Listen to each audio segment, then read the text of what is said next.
Well, hey, everybody. Welcome to another episode of Church Leadership Lab, where our goal is to empower healthy churches. We're grateful for some time with you. My name is Scott, and my co-host is...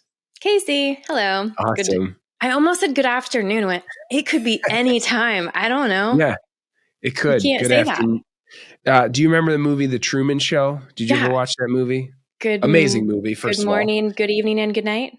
Yeah. Is that it? Yeah. Well, he'd be like, good morning. And he's like, and in case I don't see you, good afternoon, That's good right. evening, and good night. So that we could have an entire episode about how genius that movie is, but I don't think that's what anybody's listening for today. No, I don't. But let me just tell you, if anyone listening to this ever just has that little thought that like, but am I living in that? You're not alone. I have it all the time. Okay. I usually have the moment at the most embarrassing moments, like when you're singing in the car or like getting ready and whatever in the morning. It's like your most humble moment where you're like, what if the entire world, and like, that's a very egocentric thing of me to think, but it's possible. Isn't it like really everybody cares? Yeah. Because I am not that interesting. Like, let's make that very clear. Oh man. Well, for all of you who have thought that before, you are welcomed here. We're glad that you're here. We have, I'm excited for this episode for us to talk about Easter and to talk about really ways that people can make it. I think we title this the best Easter ever. So get ready. If you just do these 10 things, forget it. Best Easter ever. Maybe the last one, because they're never going to be as good as this one. So no, we're kidding, certainly. But really these are some ways that you can think about Easter, plan for it, go through it, experience it, and even rest and recover after that. Hopefully leads to a really fruitful, helpful, just God honoring Easter weekend for churches. So I am, I'm excited to jump in. Should we get going? We have 10 of them. So I guess we gotta get a move on here to get them all in. Try to actually be concise with my commentary. Yes. I'll do my best. All right. Well, here's the first one. Okay. First one is this, and it's super simple. And if you're listening to this, this is just your friendly reminder. So number one, start planning now. Like now, like yesterday. Like now, like finish the podcast or even just press pause. Or don't. Or don't. Start planning now. I know one of the things that's really hard in ministry is that like you have week after week and you have, there's always stuff on the calendar. There's always stuff to do, all of that. So I know that it was easy to let like planning for Christmas, for Easter, for whatever it is, like, that'll get pushed next week. That'll get put. And then eventually it's like, oh yeah, that's in like 3 weeks and we don't have anything planned. So this is your friendly reminder. Start planning now. Man, I love we talked about this recently. Like, I just love a good calendar of what are all the things coming up. But I'm like a super nerd planner. Like everything needs a plan and my plans need plans. But I do this. I'm really guilty about this. An entire season or a holiday will come and I go, oh, I completely forgot about that. Because it wasn't on my, like, what's happening this week, this month, and this quarter. Yeah. That's how I like to break it down and then tackle one at a time. But put it on a calendar. That'd be good. Put it on a calendar. Make sure it happens. Start planning. Leave time too. I think I know we were kind of joking a little bit, but the serious side of it is like, I think that's one of the ways you avoid stressful seasons and you still have a lot going on, a lot to do. But when you have a plan and you can actually delegate to people, bring people into it, it can make for a much different experience. So I feel like there's a really like parental thing to say here about don't forget, Scott, if you fail to plan, you plan to fail. But I'm not going to say that because that's cheesy. That would be terrible. So I'm not going to say that. Awesome. That was not officially said. Nope, never happened. But it is true. So, all right. First one, start planning now. Second one is this. Don't just plan for before and during, plan for after. So don't just plan for before and during, plan for after. I think that the question you're probably maybe asking as you hear that is, okay, so what in the world does that mean? I think that oftentimes we think about these big moments in the church calendar. So Good Friday and Easter obviously is probably at the top, or vying for the top position with Christmas. And we think about, okay, how do we lead up to that? And we think about everything that we could do, events we can have, ways we can engage people, all of this stuff. And we think about during. So what are we going to do in our Good Friday service and our Easter service? What are we going to do during Holy Week? So that's where our mind's at. But we spend very little, if no time, thinking about, okay, what do we do after? So how do we follow up with new people? What does that process look like specific to those who come on Easter? What does it look like to kind of re-up with our volunteers who might have poured out extra in the weeks leading up and especially on that weekend? And just thinking about all of the things that could be, sometimes it's like, again, plan before, plan during, and we finish and it's like, cool, like I'm all done. And I think thinking about planning after is really important. We're going to kind of dive into a little bit of points that kind of are connected to that. So I don't want to just get stuck there, but I remember a pastor that talked about a reason why they didn't go like way, way, way over the top on some of those big events. And it's exactly what you just talked about. Because if a first-time visitor comes to, exactly to your point, Easter, Christmas, whatever, and when they come back the next week, first of all, like, let's assume they're coming back. If the next week is so dramatically different, right, then you kind of miss the boat. And then I would come back and go, where's all the fireworks and last week you had Cirque du Soleil, right? Now some guys playing a djembe and an acoustic guitar. Like, what's happening here? People don't play djembes anymore. I wish they would. We're going to bring those back.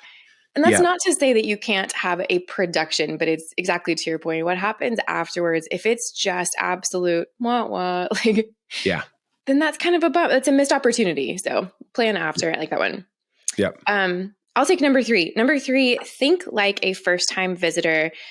We talk about this a lot, of seeing your church through the eyes of someone who has never, ever, ever been there.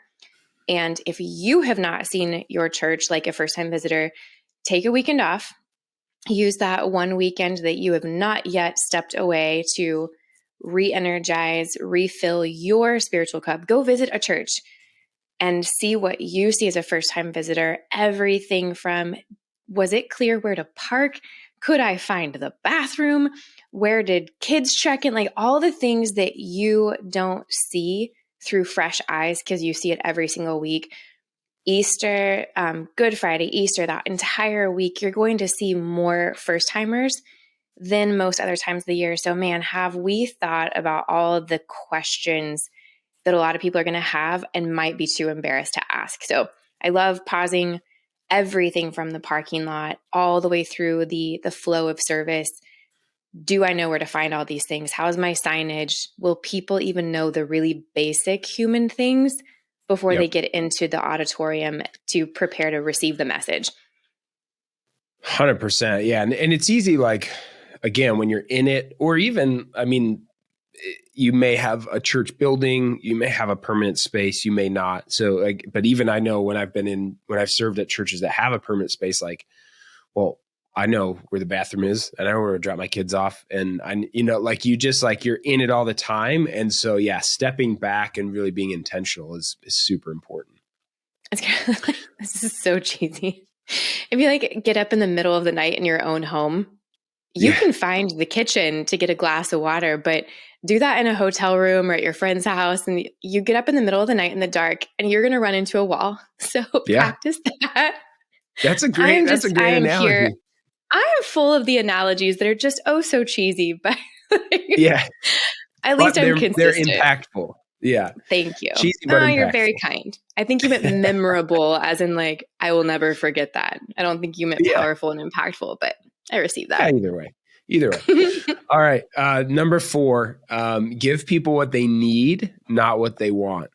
So we're going a little bit deeper here, but I think that sometimes there is a tendency, we just talked about it a little bit, to be like, this is a quote unquote big Sunday. And so like, how can we don't say this, or most of the time we don't say this, but in our minds, sometimes it creeps in like, how can we entertain? How can we do something to where people go, wow.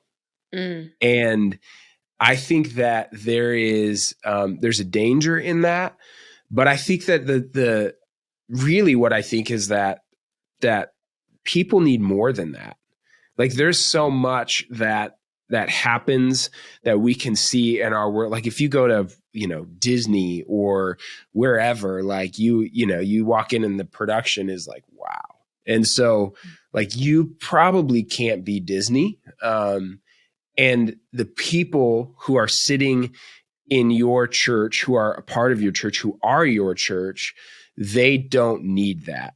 Like they might sometimes feel like they want that, but what they need is like the power of God, the presence of God, the truth of his word, the reality of the gospel, the good news of Jesus. And so like just understand that you don't have to give people this show or this experience or, have the petting zoo. And if you do, like, I'm certainly not knocking that, not like, the petting zoo thing, a lot of logistics there. So personally, I'm not taking that on, but if that's going to bless your community, amazing. That's not what I'm not necessarily saying those specific things, but don't fall into that trap of believing I need to wow people. Like give them Jesus, and that is what their soul needs. And that's going to do everything that it needs to. You're going to preach today. I started a little bit. I felt it. Yeah. Well, this is only number 4. I think if we have time, you should come back at the end and do more. Do a little sermon. Yeah. No, I like that. That's a whole episode right there. Yeah. 100%. All right. I'll take this next one to number 5. Don't forget your online audience. This is like nobody forgot their online audience in April of 2020, right? We were all like, that is our church right now. We're all gathering online, but it's been a few years. And I think now everyone's on a spectrum of like, we have a whole digital ministry, right? We have online pastor. We have all the way to some who I know have said like, hey, we're not going to stream anymore. So it's less about here's exactly what you should do. It's more of think about the way that people are going to engage with your church online through Holy Week, Good Friday, Easter, because they will. They'll, the Google searches for churches in my area are going to increase. Some people, even whether it's accessibility, whatever it might be, like that's their only way that they're going to be able to participate. And so remember your online audience and think about how can we do things to where it's really blesses and it's impactful for people in the room, but it remembers and includes those, who are participating online. I love that. I like that online is shifting, but it's shifting in all exactly to your point. We all got it. And now it's like, oh, it's evolving. How are we evolving with it? And it's not a one size fits all. So yeah. It's like we bought a tool from the store and you're like, I know I need the tool for this, but then you're like, what are some other ways we can, now that we have the tool, let's figure out like, how can we actually use it? That is your analogy. That is not like, I go, I don't know. Well, I was trying to think of like a tool in my mind though. Like, is there something that, I don't know. I don't know, like a crowbar you use for like a bunch of stuff, or crowbar? No. You're trying to break into stuff? What are you doing? No. What is happening in Chicago? No. Are you okay? I couldn't think of a good example. So I like it. Yeah. I like it. I will take number 6, and this has kind of some bits. So hang with me for a second. Number 6, be intentional about often forgotten moments. What are the forgotten moments? I am Miss Practical. I need all of the practicalities. This one's a little bit practical, kind of going back to those first-time visitors, but also just going through not going through the motions, I shouldn't say that, but the parts of our services that are a little bit more rinse and repeat. Those are the moments that are super familiar to us, the regular attenders or the staff or the volunteers, But because we are going to anticipate a lot of infrequent visitors or first-time visitors, are all of those moments that are the no-brainers to us, are we communicating those really, really well to the audience that isn't there every single week? For example, giving moments, announcements, things like that. So the giving moment, this is when we're taking our tithes or our offering. I have seen a lot of churches just kind of rush through that, making the assumption that everyone in attendance knows where your website is, how we give. I will not name names, but there is someone in my life, my dad, who is a pastor. And I asked him, like, how do you present your giving moment? And he went through, I mean, like, just as we would expect, he said to me exactly what he says every week to his congregation. Now we're going to honor God with our tithes and our offerings, et cetera, et cetera. Go to our website. I went, and what's your website? And he kind of paused and went, oh, I never say that. Like, well, I don't know what your website is. I mean, I do, but because I'm a good daughter, but what if I didn't? And he's like, and then click on the what? Like, we don't take those moments to spell it out with really clear directional language because we assume that it is common knowledge to everyone, like it's common knowledge to us. So breaking down giving moments, ways to plug in and connect. This is a big one for me. Most people can find a giving button on your website. That one's less missed than, hey, here's how to connect. What does connect mean? Like, we're using this language that a lot of folks need us to really dial that back and really, really spell that out. I don't mean to make it, I don't know how to say it. Like, don't dumb it down for people. We can be respectful, but never make the assumption that everyone knows what we're talking about, because they don't. And they would love to know. They'd love to connect. They'd love to give. And then lastly, leveraging our core members to engage with those visitors, making sure that, man, they are easy to find. We can see people that are ready to answer the questions. Yeah. If someone's like, hey, I heard what you said and I want to do that thing. Can you help me? And so again, number 6, be intentional and really intentional about those forgotten moments or moments that just may be less obvious because they're super obvious to us week in and week out. I feel like it's like, so that kind of exercise or thing like you did with your dad, it's almost worth it to find somebody who doesn't go to your church. Yeah. Like, hey, can I read this to you and like see if it makes sense?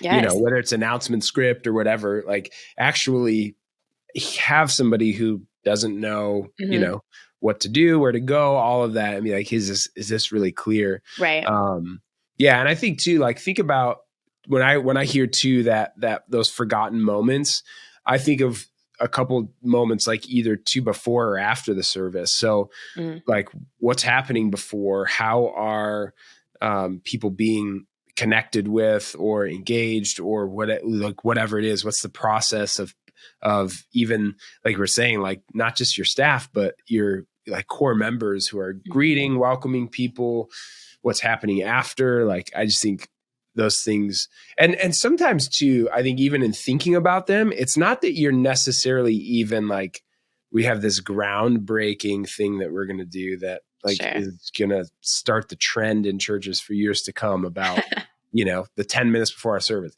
It's not that. It's an act of intentionality to like walk through that. Sometimes you have ideas, sometimes you don't. And I just think, that's really important to think through those moments for sure. It just all goes back to, would everything we do make sense to someone who was seeing or hearing or doing this for the very first time throughout every single part of our service? So, number 7, speaking of engaging that core, is engage your roster. And who's on your roster? And man, that's everybody. That is everyone that you might need to staff up. And by staff, I don't mean go out and hire a bunch. I mean, you can hire a bunch of people, but your church is full of people who would love to serve, not just with their talents, but with their time. So for these special services, we can bulk up our roster. We probably need extra people in the parking lot, even if they're just waving, like even just being super friendly, but also logistics. genuinely guiding. Hopefully they remain in their vehicles, but, guiding them into a parking space. Extra graders at the door, extra folks just in the hallways, directing traffic, helping to absorb those lost faces and say, you look like you're trying to find something. Can I help you? So really engaging that roster. A lot of congregations might have to add services or overflow spaces. When your primary auditorium is full, are you putting chairs out in a lobby and throwing up a TV for a simulcast? Who's doing that? And did we even think, what happens if we need to overflow? We're going to need more people, which means we need more chairs. So again, like really thinking big in those what if those moments happen, and then who is doing that actual work. Yeah. One thing too that sometimes doesn't get thought of, like you may not need adult overflow, but your kids' rooms do. Sure. That's something at my church right now that, I know is a thought around Easter is like, okay, like we got a lot of kids. So, do we have this, if more people come, do we have the space, if more family, whatever it might be.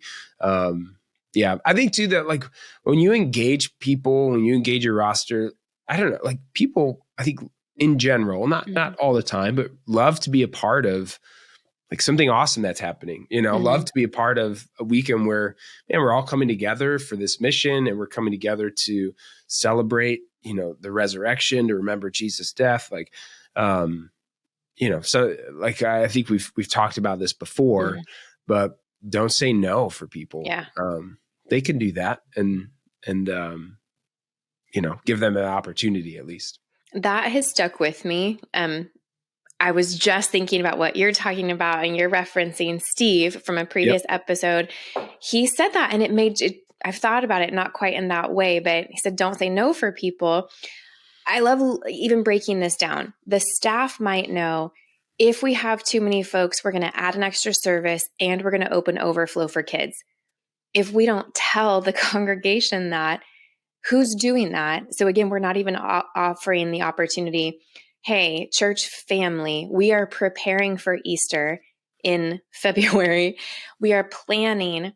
So, hey, if anyone has ever thought we're going to have a one-time opportunity to maybe test drive a service opportunity that maybe you go, that's not really for me. No long-term obligation. You might want to do it for one Sunday. And who knows, like, Betty's like, holy cow, I love the kindergarten class. Because you told her, hey, we're going to have another one this week. So I just love open communication and really planning ahead. But I've made that very clear. I love plans. Awesome. Last one that I'll take is number 8, and I'll give it back to you, is make friends with your neighbors. And this may not apply to everyone, but specifically for physical churches who might be in remote or semi-remote or retail spaces.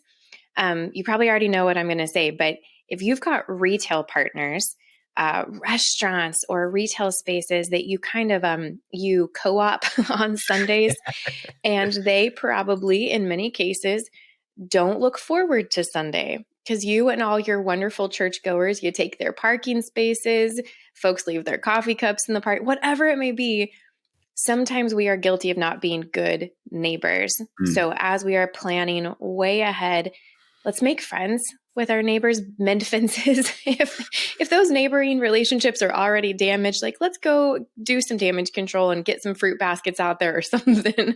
But plan ahead and communicate, hey, we're getting ready for this. We really want to be respectful of our space that we share on this day. Here's what we're planning to see. Here's how we have engaged even local law enforcement to do traffic control, helping guide people, making that as seamless as possible so that we're being good neighbors, not just, it's Sunday and everybody's going to deal with it. That's not a nice attitude at all. So making friends with our neighbors, not just in those shared spaces, but invite them, make sure they know, hey, here's our extra services and we would love to have you because we're adding services, we're adding parking, but here's what we are doing to logistically prepare for this because we know that you do have business on this day. So and nice. I think the same like love and grace that we're trying to communicate to people who sit in our chairs. Like, let's make sure we show that to the people that we share a community with, because otherwise that message is going to fall on deaf ears for sure. Like that should be ground zero, step one. It's like, be a good neighbor. Monday through Thursday, so that on your weekend, Yeah. But I get it. Sometimes it's like, we don't think about that because there's so many things going on. And then in the moment, you're like, we probably should have told Subway that we were going to have 100 cars here instead of 10, Right. Exactly. You shout out to all the churches meeting in buildings next to Subways, by the way. I have been in retail spaces, and man, portable, semi-portable. Yeah. Oof, all the love there. All the love. All right. Number 9. I'm going to take that one. I was going to say something about Subway. I was going to keep going on that, but that's what that awkward pause just was. I was going to say something else, but I was like, we don't need to talk about Subway anymore. This episode is not sponsored by Subway, so. Or is it? We'll find out. It's not, but Subway, if you're listening and would like to sponsor, just let us know. And hey, they just had a big press announcement this week. They are slicing all of their meat in person at the store. It's no longer pre-sliced meat. It's a big deal in the news this week. Are you kidding me? No, I'm dead serious. Why didn't we do a podcast on that? That's big news. That's in our other one where we talk about all the things that aren't this. Yeah. Well, number 11 is going to be enjoy yourself a nice freshly sliced Subway sub after your Easter service. This list is getting way too long. It is. All right. I'm going to bring us back on track. Number 9 is be present. So I have had a lot of Good Fridays and Easters that were busy before, busy during, and then you crash after. And I think it's really hard because you have responsibilities, you have things to do. There's a lot going on, but this is just a reminder and encouragement. Like, take some time to just step back and like just be with the church and be there as you are worshiping, as you are remembering the cross, as you're celebrating the resurrection, as you're seeing people. I mean, I know a lot of folks do baptisms on Easter, but like, as you're seeing people celebrate new life in Jesus, like, don't let everything you have going on, which is a lot. So hear me say that. I understand that, but don't let that steal from being present and like experiencing those moments, because that's more like fuel in the tank to keep going and to keep doing the hard work of ministry that we've talked about a lot, that is really difficult. So, I mean, not just, of course, on Easter, but man, every single weekend, every Wednesday, whatever it is. I mean, I think I'm guilty of doing that years and years and years of ministry, and it just becomes vocational, and you miss that moment. And that's not easy to do. Some weekends you are just going through and you're doing what you got to do, but right. Man, being faithful this weekend. Yeah. I mean, let's be really honest, but gosh, like every weekend people are coming and we get to do this. That was something we always said, we get to do this. Is it a lot of work? Is it exhausting? Yeah, but no, you're not missing the moment. I like that one. Man, that should have been number 1. What were we thinking? There've been a couple that I'm like, we got the order. Maybe might have gotten the order wrong on these, but that's okay. These are in no particular order. So except for number 11, of course. Well, number 10, there will not be an 11, I promise. Number 10 is plan for rest after. And I mean, correct me where you feel, Scott, but like this podcast is for anybody, but it's especially for church leaders. So this to me is for you. This is for your pastoral staff or your core volunteers, whoever you are that are putting in all the work. I don't know if it's Monday, if it's Sunday, whenever it is, build in a time for your sabbatical, no matter if it's 5 minutes a day, a week, whatever it can be, to reflect, if you didn't get to have your worship moment on the weekend, is that a private moment with you and your family? Is that just you solo, just you and the Lord? What are you doing to recuperate and rest and genuinely celebrate the birth and resurrection of Jesus as your Easter. Did you plan that in? And goodness knows I didn't do that very often. So it was never on my list. I didn't get to check it off. Didn't write it down. Yeah. And you move on to the next thing, and it's like, I think the reality is in ministry, you will either plan to rest or you will be forced to rest. And it's much easier to plan for that. It's much easier to create those rhythms. But if you don't and you keep going, eventually you'll hit a point where it's like you have to. And that can go in all sorts of directions, and sometimes can go in some really bad directions. But I think making that a priority is one of the ways that you can ensure some longevity. And those seasons look different. I mean, obviously a weekly, but sometimes there's longer seasons. But yeah, I think that is really important.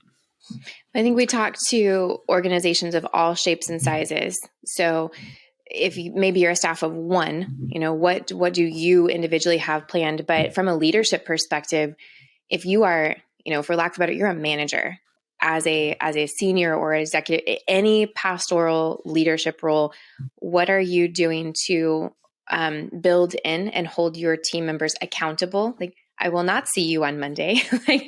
I want to know how you are celebrating your day off. Tell me about it so I can hold you accountable. And then at that leadership level, who are you engaging as an accountability partner so that you also have that time off? So not just talk about it, but if you need some little, what is it when you go bowling? The bumpers? If you need the bumpers when you go bowling. Yeah, bumpers in the What lane. are your bumpers to make sure that it's built on your calendar from like an actual managerial level? Yeah. Well, you have some people who you have to like tell them you will rest, right? You will, because they work hard or they are unhealthy with work or they're perfectionists or whatever it is. So I think that's a really good call out that like sometimes you need to be the one to enforce that to protect people from themselves. So from themselves. Yeah. Well, be the bumper. Be the bumper. That's another one. That's like a third, like phrase that you had this episode. You're just coming out left and right. You should you know what we should do for all our Patreon subscribers. We don't really have a Patreon or subscribers, but when we do, we should create a little book of all your like phrases, and they could get that for free. For the low cost of their Patreon subscription. Correct. Yep. Yeah. I'm going to work on that. They're probably all copywritten by someone who came long before me. I'm probably inadvertently just ripping off things I've heard other people say. But I like it. Well, either way, we'll create the book and then we'll give away gift cards to Subway as well. It's going to be good. Okay. All right. Well, our hope is that this episode was helpful. Here's what I want to say too. You're thinking about Easter. It's coming up. Man, just know that that we're cheering you on. We're thinking about you. We're for you. There can be some just amazing things that happen, the weekend of Good Friday and Easter. New people come to faith. You have people who don't step foot in church who are like, okay, I will this weekend. Or like you just have people who maybe have walked away or have questioned. Like there's just so many cool, amazing things. And so we're excited for that, for you, cheering you on.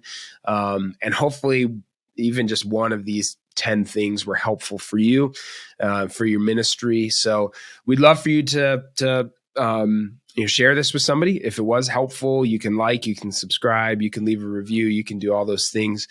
We want to help as many church leaders as we can, and we want to do everything that we can to empower healthy churches. So we're going to keep doing that, and we hope that you find it helpful, and we'll see you next time.